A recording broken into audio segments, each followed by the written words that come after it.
Bismillahirrahmanirrahim. Assalamualaikum warahmatullahi wabarakatuh. Perkenalkan, nama saya Imratul Sani Makfira dengan NIM 2006051100036, mata kuliah praktikum struktur data kelas F.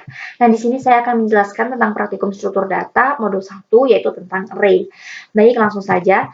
Pada praktikum nomor 1 ini telah dijelaskan bahwa pada listing nomor 5 tugas pendahuluan, metode insert digunakan untuk menambahkan item pada sel yang belum terisi tanpa memperhatikan value item yang ditambahkan, sehingga elemen pada array disimpan secara tidak berurutan atau disebut dengan unordered array. Nah, pada nomor 1 ini kita diminta agar nilai yang dimasukkan bisa mencari posisinya yang sesuai, dan elemen pada array dapat disimpan secara urut atau disebut dengan ordered array.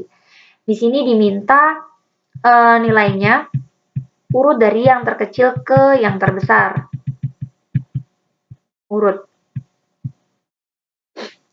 Nah, caranya dapat kita lihat pada metode insert yang telah saya buat. Di sini saya menginisialisasikan in posisi sama dengan 0. Jadi variabel posisi ini digunakan untuk menyimpan posisi yang sesuai. Kemudian saya membuat looping for in i sama dengan 0, berarti nilai awalnya adalah 0. I kurang dari n elemen adalah jumlah array, kemudian i++. Di sini juga ada percabangan if. Dengan kondisi value kurang dari array indeks i, maka posisi sama dengan i. Yang artinya, jika value kurang dari indeks i, maka posisinya adalah i. Contohnya, di sini akan memasukkan value 66. Jika 66 kurang dari 15, 15 ini berada pada array indeks ke-0. 66 kurang dari 15 kan salah. Jadi, looping akan terus berjalan hingga kondisi benar. Contohnya, 66 kurang dari 77. Maka benar, 77 adalah array indeks keempat. Maka posisinya adalah 4. Jika benar, looping akan break atau berhenti. Kemudian jika posisi sama dengan n elemen. Posisi sama dengan n elemen maksudnya jika nilainya 90, kemudian 90 melebihi dari 81, nilai terbesar. Maka artinya nilai itu lebih besar dari nilai indeks array yang lain. Maka otomatis value 90 itu paling besar dan ada di akhir indeks. Nah, selanjutnya n elemen increment itu digunakan untuk menggeser sel. Nah, untuk menggeser sel menggunakan looping for in i sama dengan n elemen, i lebih dari posisi, kemudian i didekrementkan. Contohnya ada juga array indeks i sama dengan array indeks i min 1. Untuk menggeser array-nya menggunakan ini. Contohnya array indeks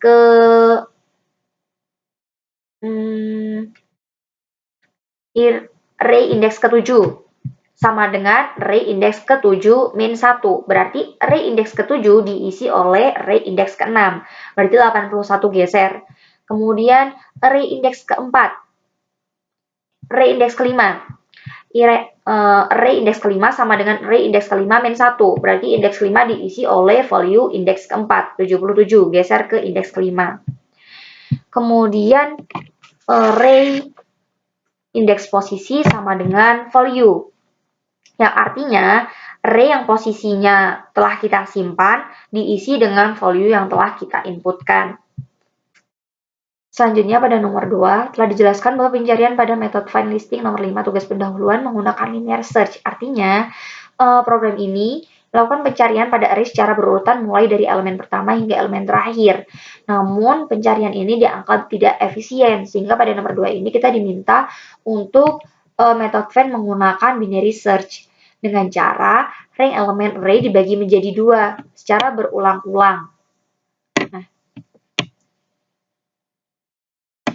Hal ini menjadikan rank pencarian semakin kecil dan dapat terpusat pada item yang memiliki value mendekati key pencarian. Langsung saja kita lihat pada metode find yang telah saya ubah. Nah, di sini saya menginisialisasikan batas in batas bawah sama dengan 0 dan in batas atas sama dengan n elemen min 1. Kemudian di sini saya membuat menginisialisasikan variabel dicari menggunakan tipe data boolean. Boolean dicari sama dengan true. Nah, variabel ini digunakan untuk kondisi pada while.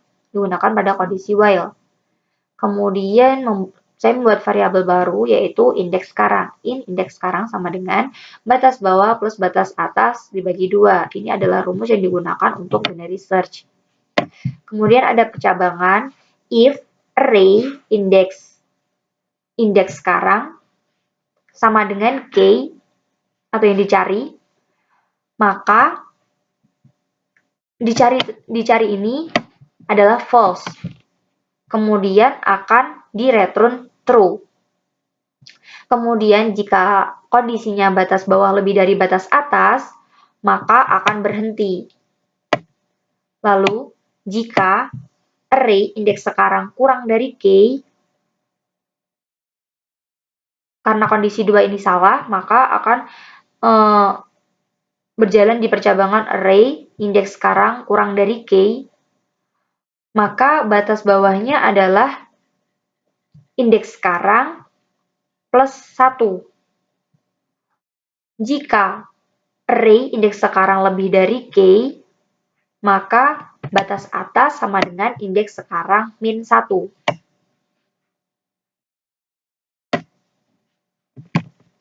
Kemudian akan direturn true. Akan saya demokan program yang telah saya buat. Nah, seperti berikut. Sesuai dengan yang diminta pada program pada soal nomor 1. Pada soal nomor 1, 66 adalah nilai yang dimasukkan. Dia mencari posisi dan masuk ke indeks keempat. Dapat dilihat sudah urut, dan 66 masuk ke indeks keempat, kemudian 77 geser ke indeks kelima, dan begitu seterusnya. Kemudian untuk metode find menggunakan binary search dapat dilihat saya telah menginisialisasikan in k pada kelas array_f. Nah, di sini in k sama dengan 15. Saya menggunakan percabangan if else di mana kondisinya saya memanggil metode find, kemudian saya masukkan k dan k-nya 15. Dan 15 itu terdapat di data pada array, yaitu tepatnya pada array indeks ke-0. Maka yang tercetak adalah 15 ditemukan.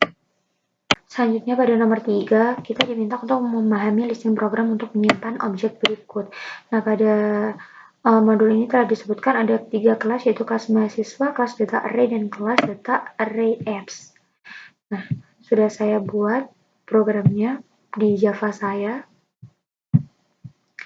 Nah, jadi ada kelas mahasiswa yang digunakan untuk mendeklarasikan NIM nama asal, ada metode konstruktornya dengan NIM nama asal untuk dimasukkan ke variabelnya. Kemudian ada metode display mahasiswa untuk menampilkan NIM nama dan asal, ada metode getName. Kemudian di data array ada deklarasi juga in elemen, in mahasiswa. Mahasiswa ini memanggil objek mahasiswa, kemudian ada metode data array, ada mahasiswa find untuk mencari NIM, long search NIM parameternya, kemudian ada metode insert yang digunakan untuk memasukkan data dengan parameter NIM nama asal, kemudian ada metode untuk delete dan untuk display array. Kemudian ada kelas data array apps yang digunakan untuk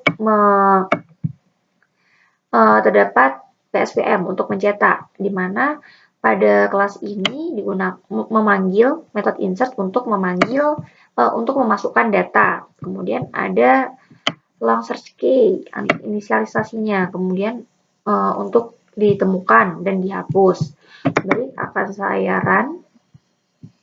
Nah, hasilnya sesuai dengan yang di modul. Jadi program ini intinya inputannya dimasukkan ke sebuah objek. Sekian dari saya. Wassalamualaikum warahmatullahi wabarakatuh.